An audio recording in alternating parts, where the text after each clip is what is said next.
Tai čia, labai tiesiai. Ta žmogus politikos pinigus turėjo. Rusijos, Putino pinigus turėjo. Nes kieno daugiau Rusijoje tu gali. Ir tos įmonės, realiai buvo Putino piniginės. Kaip praplauti, kaip išgrynint. Ir tas Ignotui duoda pinigų. Nuperka skolą ir Ignotui tada nereikalauja gražinti. Holy shit. Ar jau mes praradom Lietuvą? Jau visiškai jau, ar dar? Ne, dar iš patarėjas Žemaitaičio mažojo koalicijos partnerio. Bet čia yra labai spūki. Čia labai spūki. Jis vos kultūros ministru netapo dėka Nausėdos ir socdemų. Kultūros ministru. Žinau, ką reiškia kultūros ministru, kai tu tampi?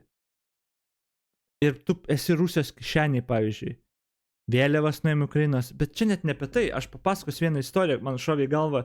Aš gal prieš mėnesį su draugė ir su Goda varėm į kokius ten Vilniui, į kažkokius ten rūmus, nežinau, ten buvo susitikimas toks poetų, menininkų, žodžiu, ir ten pasakojo apie, jeigu neklystu, Dievų miško, kažkokią naują leidybinį variantą, kur, ten tie žmonės, kurie dirba pagal senus raštus, kažkaip ten, atkasa tas necenzūruotas labiau versijas padaro ir panašiai. Ir ten gan įdomu buvo, nes kalbėjom apie tos tokius cenzūravimus. Kai tu, rašai ir tau už nugarą stovi koks nors žmogus, žinai, arba redaktorius paskui pakeičia tam tikrus tavo sakinius, ar žodžius, ar panašiai, kur ten, jeigu ruso cenzorius sėdėdavo, kad specifiškai, tu literatų namai, gal ten buvo, aš nežinau, ten tiksliai net nepamenu, bet jo, kad realiai tie žmonės, kurie tokiuose svantvarkose atsakingi už kultūrą, jie pakeistų šiek tiek tekstą. Ir jeigu tu rašytum apie tam tikrus įvykius, kokią ar novelę, ar kažką, pro tą cenzorių, redaktorių, kuris, yra tam redaktorius, ir dabar mes redaktorius turime įvairius, viską, čia viskas normalu, kad jie tiesiog pakeičia tam tikrus dalykus, kur tu galbūt negali visiškai pasakyti vieno dalyko, ar turi skambėti biškai kitaip. Ir žmogus, kuris skaito paskui, jis net neįsivaizduoja. Realiai net neįsivaizduoja, kad čia ar pakeista ar kažką.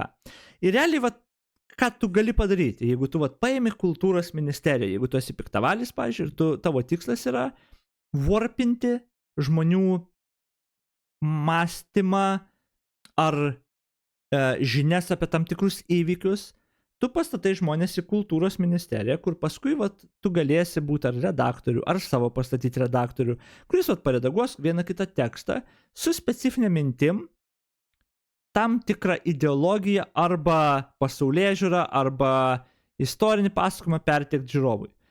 Ir, pavyzdžiui, visi žmonės, kurie, nežinau, rašys eilėraščius, pavyzdžiui, apie Nausėdą, kad tu pakeisi žodžius šiek tiek švelnesnius, ar šiek tiek į kitokią pusę. Čia redakcinis darbas tiesiog.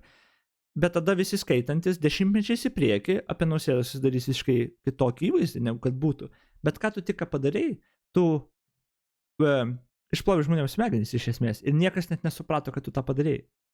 Ir aš apie tą galvojau, kad tu įsileidęs, kodėl ta kultūros ta visa ir, sritis taip sukilo, kai jie pajautė, kad jos puola ir panašiai, kad tai yra tas vienas iš tų, esminių institucijų ir vietų, kur galima atakuoti tautą ir formuoti jų nuomonę.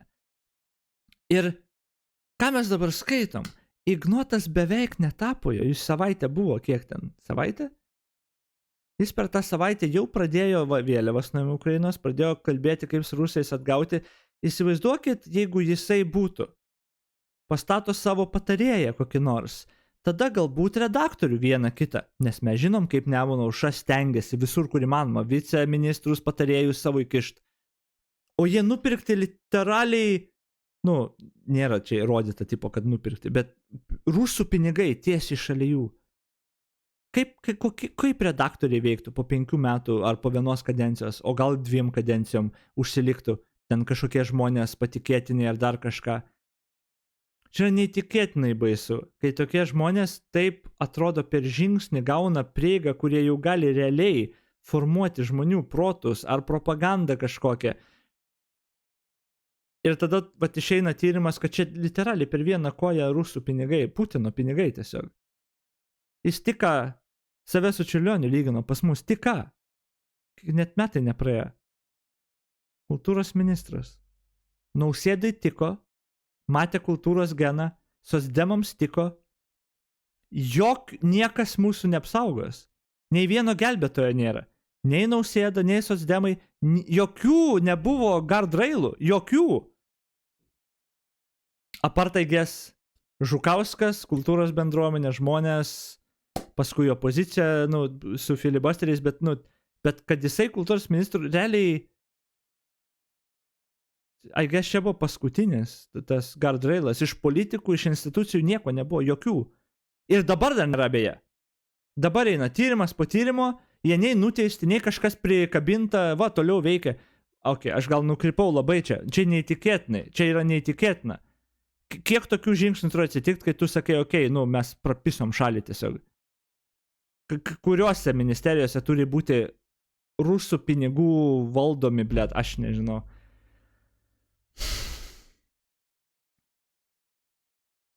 Ir tada tu varai Kauno protestą, į Kauno susitikimą Žemaitaičio. Ir ten paleckininkai, išdavikai, penktakolonininkai visokie. Tau sako, kad tu negali filmuoti, klausimus gali užduoti tik raštu, tav ignoruoja, vaikų neišleidžia, policija vaikus išvaro. Ir tada jo paaiškėja, kad ten visiškai išprotėja išdavikai, visokie, sakau, penktakolonininkai arba paleckininkai, toj aplinkoj. Už Žemaitaitį, jie visi iki vieno. Holy shit, kaip čia spūkiai atrodo. Kai tu taip pat sudedi viską ir kokia... Jesus, fuck.